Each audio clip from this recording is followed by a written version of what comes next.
Tak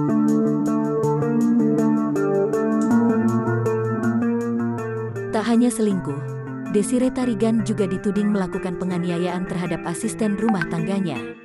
Hotman Paris, pengacara Desiree pun mengaku sudah mendengar soal tudingan tersebut.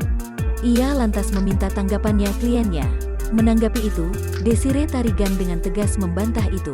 "Fitnah, itu tidak benar," tegas Desiree. Desiree sampai geleng-geleng kepala dengan tudingan yang dialamatkan kepadanya. "Nanti kita buktikan," ujar Desiree seraya tertawa. Mengenai hal tersebut, Hotman Paris mengurai tanggapannya.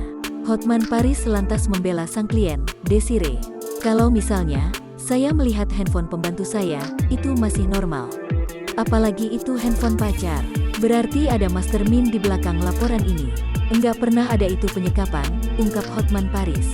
Tak hanya Hotman Paris, Bams X Samsons juga mengurai pembelaan terhadap sang ibu. Lebih lanjut, Bams mengaku tak mau banyak berbicara mengenai isu asisten rumah tangga disekap Desiree. Sebab jika Bams buka fakta perihal tudingan tersebut, maka pihak asisten rumah tangga akan malu. Lagi pula, Bams mengaku punya bukti konkret.